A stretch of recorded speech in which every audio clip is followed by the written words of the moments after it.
Okay, maybe I should speak, and I'm going to speak just as myself today. I'm not going to speak representing any organization. You all know the different parts of the movement that I'm involved in this neighborhood, but I'm going to speak as myself. And so, my name is Shmuel Gonzales, and I want to talk with you today about the opening of Asher Caffe. And I'll tell you the truth, I've been troubled about this sometime and hoping that it would not come to the situation that we're currently seeing here. And in my own, for the past year, I've been trying to engage with this business owner in order to get from him an idea and a vision of what he wanted from this community, in order to try to mediate between people in this community that are genuinely afraid for their houses, for their businesses, for their future, and between a Jewish community that is increasingly starting to make investments in gentrification in this area. So I came as a representative, just an everyday representative of the community, in order to come. So when I came to introduce myself, I came during the soft opening a few months ago, and when I came in with local friends with whom I hold kosher Shabbat dinners in this very neighborhood. I began to talk to the family of their business owners here. And when I was introduced to Asher Shalom, the owner, I introduced myself as such. My name is Shmuel Gonzales. I'm the Shliach Zibor. I'm the ritual Jewish leader in this area. And Asher looked to me with amusement and said, "Shmuel, no, you look more like a Jose to me." And from there I knew we were going to have a problem. And that this owner was not a serious man, and that his racism was equally matched by his tone deafness, and it's a shame. We are here today not because this man is opening a kosher restaurant. We're not here because this is a Jewish business owner, or even because of his Israeli nationality. And fundamentally, it's not even about his support of one politician or one party.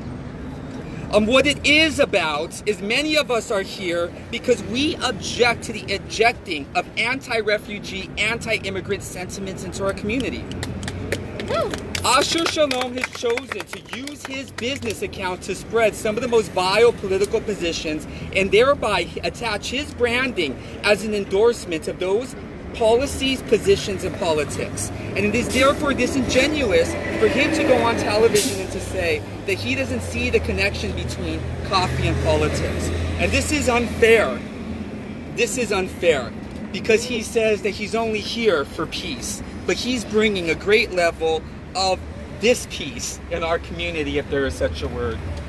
One of the things that is often brought up in this current conflict is the fact that this community once had a Jewish history. And that is important to acknowledge, to honor, to maintain that this very community in 1938, November 22nd, 1938, the entire Jewish community came together for the first time, along with Mexican Americans, Japanese, African Americans, Armenians, and people of various cultures and faiths of Boyle Heights to stand with their fellow Jewish comrades to demand that refugees fleeing Europe who were banned because of racial quotas and because there was claims that these victims might secretly be Nazi terrorists. Jewish people, like many of these other immigrants that I grew up with, many of their families came here Jewish by illegal means because there was no other way. In this community, on this foundation, we understand the harm in vilifying refugees and calling people illegal. People who are coming by any means necessary to get their children away from roaming bands of Cossacks in Eastern Europe, from the German Blitzkrieg, from roaming gangs in Central America.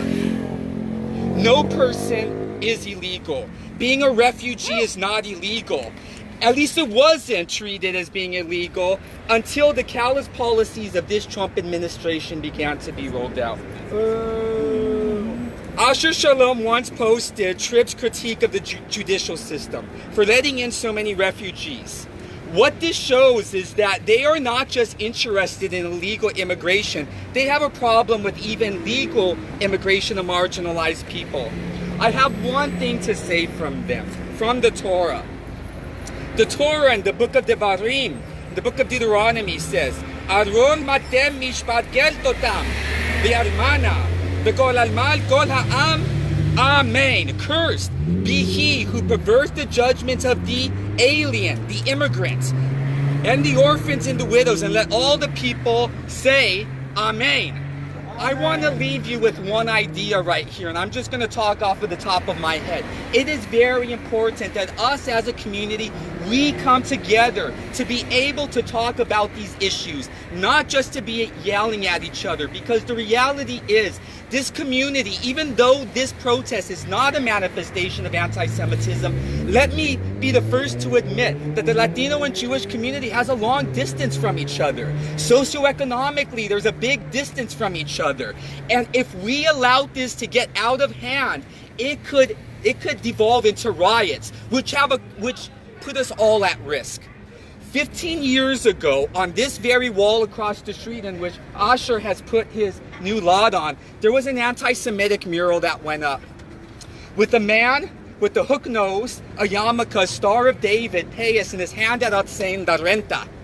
For a long time, we have had a misunderstanding in this community because of Jews being so influential in helping build up Boyle Heights, but also as long-term business owners, as renters to many of us. There are certain sentiments that are just a reality of being a renter population.